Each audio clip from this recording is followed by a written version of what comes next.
मागचं कृषी मंत्री बेअक्कल, बेताल आणि भ्रष्टाचारी होतं म्हणून त्याचं पद काढून दुसऱ्याला दिलं तर ते बेनबी तसलंच निघालं.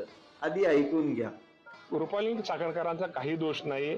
शेवटी माणूस आपला किती झाला तर हिंदू माणूस काढला आपल्याला एक काही असलं तर एक थोडं आपण रस्त्याने ते काय स्वतःहून गेले कुठं कार्यक्रमाच्या निमित्तानं गेले असतील, महाराजांचं दर्शन झालं असेल किंवा तिथं ते भेटले असतील किंवा त्यानंतर काय शेवटी आपण कोणाला तरी गुरु मानतो ते हे झालं असेल. त्यात रुपालीताई चाकणकरांचा कुठलाही दोष किंवा त्यात त्यांची कुठलीही चाकणकर ताईंची चूक नाहीये.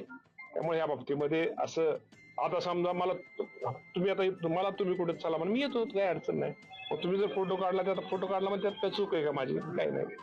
भरणे मामा, तुमचा कृषी मंत्री म्हणून आम्ही आदर करतो. त्या चाकणकर बाईची पाठराखण करण्यापेक्षा या महाराष्ट्रातील शेतकऱ्यांच्या डोक्यावरती आसमानी संकट कोसळले, त्याची पिकं जमीन उद्ध्वस्त झाले तर त्याचे पंचनामे करा, त्या शेतकऱ्यांना भरीव मदत करण्याचा प्रयत्न करा. जिथे तिथे तोंड खुपसायची काही गरज नाहीये. चाकणकर बाईने त्या भिकारचोट बंधू खराताचे पाय धुतले, त्याला छत्री धरलीये, त्याचा उल्लेख पांडुरंगाशी केलाय आणि तुम्ही म्हणता की फक्त फोटो काढलं म्हणजे हे होतं का ते होतं का? तुम्हाला काहीच माहित नाहीये. जिथं माहिती आहे तिथं तोंड खुपसा. उगच याची त्याची राखण करण्यापेक्षा या शेतकऱ्यांची राखण करा. या शेतकऱ्यांवरती जे आसमानी संकट कोसळलंय त्याच्यामध्ये शेतकऱ्यांचा आधार बना.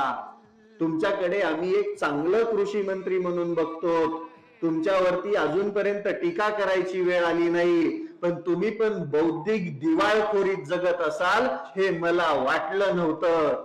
मागचे 4 दिवस झालं अवकाळी पावसाने, गारपिटीने या राज्यातला शेतकरी हवाल दिलाय. त्यांच्याकडे जरा लक्ष द्या. चाकणकर बाईच्याकडे लक्ष देण्यापेक्षा, तिची पाठराखण करण्यापेक्षा तुम्हाला या महाराष्ट्रातील शेतकरी महत्वाचा वाटायला पाहिजे. या शेतकऱ्यांसाठी काहीतरी भरीव करण्याचा प्रयत्न करा. आणि चाकणकर बाईला क्लीन चिट देण्याआधी तिचे सगळे व्हिडिओ बघा, मग तुम्हाला समजेल की फक्त बोलवलं होतं म्हणून गेलत्या की त्या भोंदूच्या ट्रस्ट मध्ये त्या सदस्य होत्या म्हणून गेल्या होत्या. जरा अभ्यास करत जा आणि त्याच्यानंतर बोलत जा. आणि सगळ्यात आधी हे सगळं बाजूला राहू द्या, पण आमचा शेतकरी उद्ध्वस्त व्हायला लागलाय त्याच्याकडे जरा बघायचा प्रयत्न करा.